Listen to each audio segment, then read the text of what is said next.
Tonight, we start with a familiar scene. For the second time in a week, a community lining the streets as dozens of squads escort the body of a police officer killed in the line of duty. Pope County Sheriff's Deputy Josh Owen is back in his hometown of Glenwood tonight. He was shot and killed over the weekend as he tried to arrest a man suspected of domestic assault. Another deputy and a Starbucks police officer were also shot that night, and they are recovering. But Josh was killed on his 44th birthday. He leaves behind his wife and son.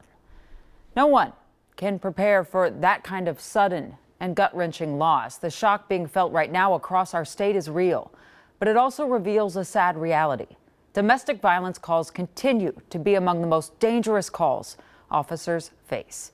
Kent is here now to explain what continues to make these calls just so difficult, and not just for the officers. Kent? Yeah, Jana, experts in both criminal justice and domestic violence say these calls, in particular in cases like this, when arrests are attempted, have always been among the most dangerous and potentially deadly confrontations for both officers and domestic victims of domestic violence. And despite a lot of work to add safeguards here in Minnesota, we're seeing a tragic reminder, of course, of what's at stake.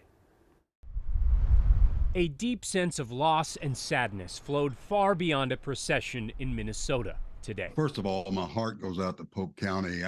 I've lost 4 friends killed responding to domestics as an officer here in Nashville, and it's devastating. It's also what motivated Mark Wynn to dedicate his career to training first responders in domestic violence prevention and intervention worldwide. In the 16 countries that I've trained in, the language, the culture, the religion changes, but the profile and behavior of the offender is absolutely spot on the same. Domestic violence is very much a crime of power and control. The power is used to control. When they start losing control, that's when they start fighting back. Mark says that's why it's now standard for multiple officers to respond to domestic calls. And he says some Minnesota agencies have also worked to improve safety long before officers respond. I know one of your model agencies, Brooklyn Park, they do 2 or 3 lethality and risk assessments on every domestic violence offender so they can look at the potential of an assault or a death of an officer when they respond. Minnesota is historically one of the most innovative states in the country around domestic violence. It's sort of the wellspring. When we look at any kind of method around preventing domestic violence, we come to Minnesota. So that means that Minnesota police are well trained and hold these offenders accountable to a high level. But that still doesn't eliminate the potential for both dangerous and deadly encounters. Like when somebody is trying to leave, that really increases lethality for the victim and other people around. Dr. Sarah Greenman is a professor of criminology at Hamline University, who also spent years serving on a domestic fatality review team in Hennepin County. And that team sits down and reviews every domestic abuse fatality and talks about where are the points of intervention.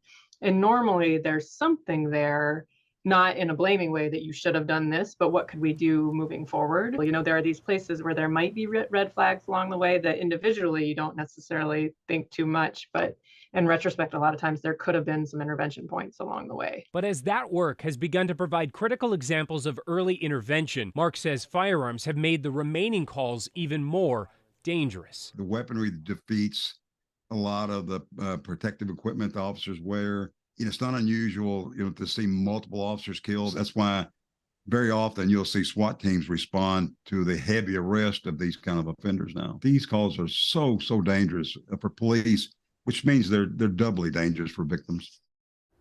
Now, in response to that increased threat from firearms in recent years, Mark says he is hopeful that Minnesota and his home state of Tennessee join a growing list of states to pass red flag laws, which would provide another level of intervention point, Jana. And really that's what this is all about, right? It's decreasing the odds that you have these confrontations, because we know that these confrontations unfortunately do happen and will continue to happen. Right, and it's interesting Mark mentioned SWAT teams. I know someone that was on a SWAT team here in Minnesota, and she told me the exact same thing. Even on SWAT, domestics were the most dangerous to go into, in her opinion.